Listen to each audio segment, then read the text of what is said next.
Imagine you are lost in a vast, ancient forest at night. It is pitch black. You cannot see your hand in front of your face.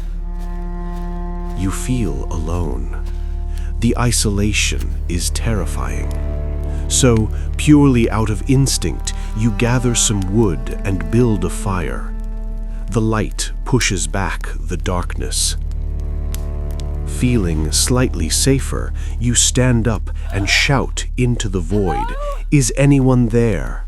Hello, can anyone help me?" You assume that if someone hears you, they will be like you, curious, lonely, perhaps a bit frightened. You hope for a friend. But you have made a fatal mistake. The forest isn't silent because it's empty. It is silent because it is full of predators. The wolves, the tigers, the hunters. They are stalking through the trees, making no sound, listening for prey. And the only reason you are still alive is because they hadn't seen you yet. Until now. You just lit a beacon. You just announced your dinner time. Welcome to the Fermi Paradox's darkest solution, the dark forest theory. Let's look at the numbers. They are disturbing.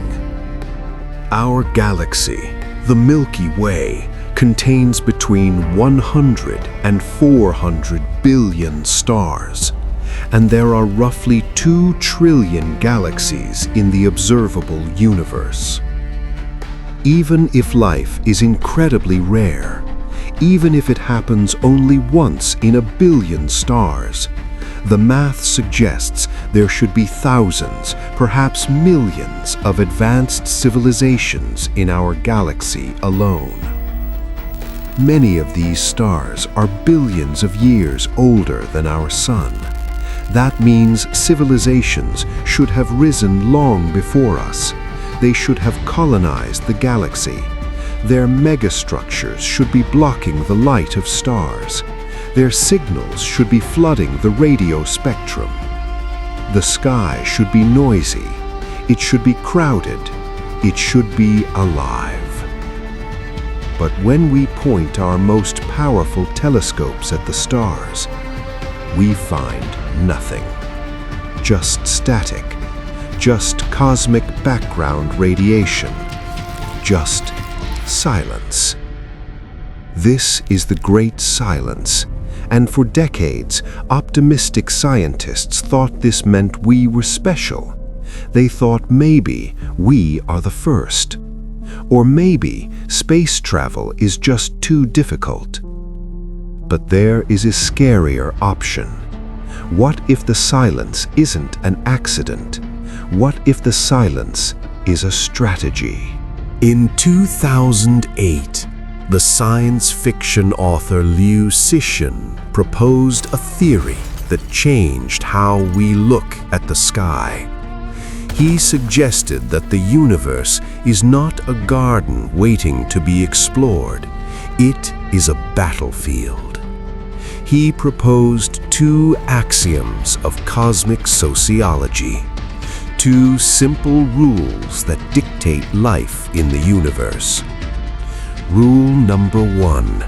Survival is the primary need of any civilization. Before art, before science, before morality, a species must survive. Rule number 2. Civilization continuously grows and expands, but the total matter in the universe remains constant.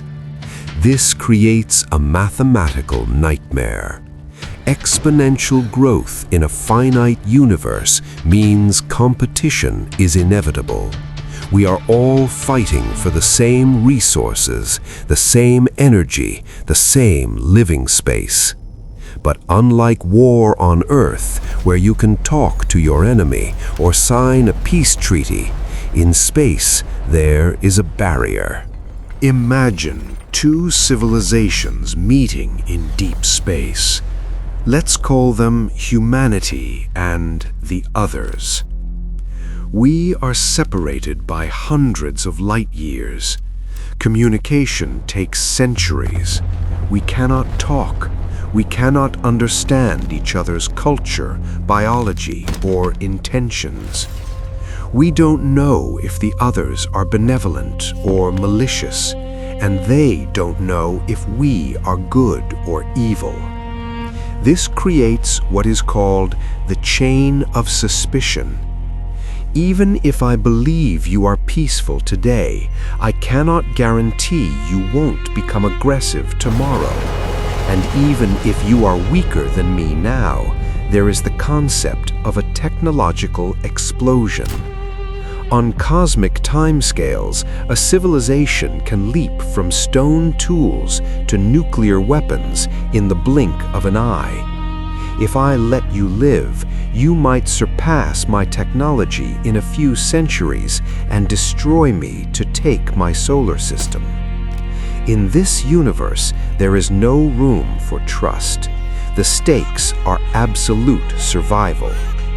Therefore, the only logical move for any advanced civilization that discovers another is to destroy it immediately before it becomes a threat. It is nothing personal. It is not out of hatred. It is simply math. Strike first or die waiting. And this explains the silence.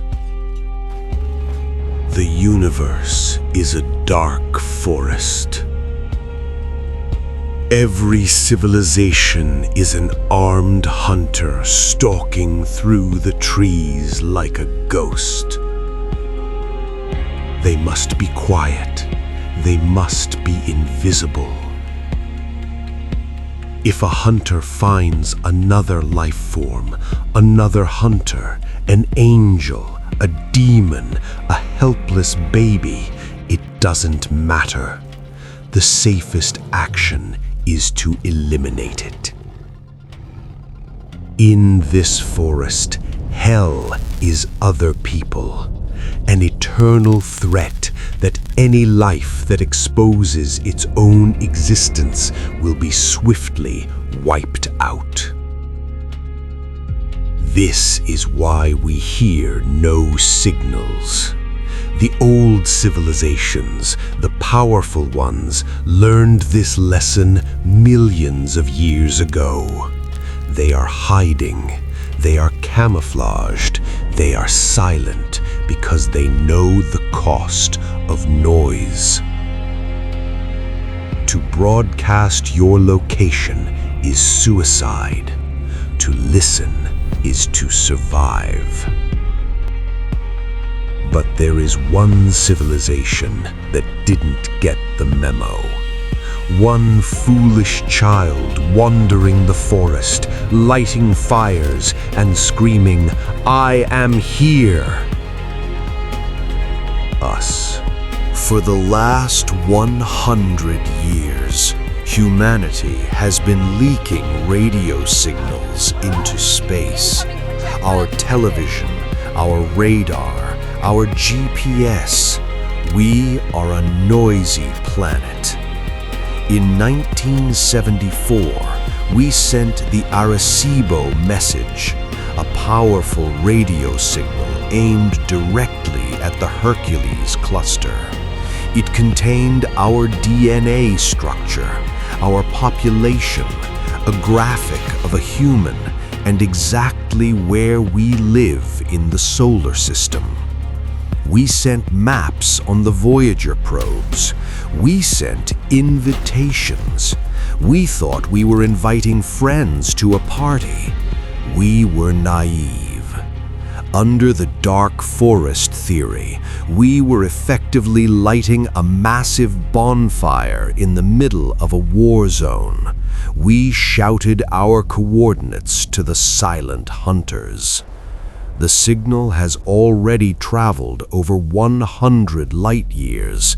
It has washed over thousands of stars. So why haven't we been destroyed yet? Maybe the signals are too weak. Maybe the hunters are too far away. Or maybe the attack has already been launched.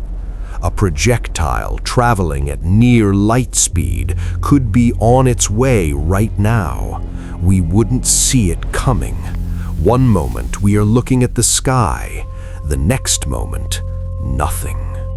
Or perhaps they are simply waiting for us to get a little bit fatter, a little bit more advanced, just dangerous enough to justify the cost of the bullet.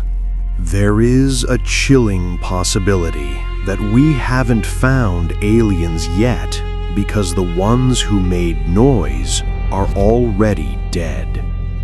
We look at the silence of the universe and call it peaceful, but perhaps it is the silence of a graveyard, a silence purchased by the disciplined, cold logic of survival. So, the next time you look up at the stars and wonder, where is everyone?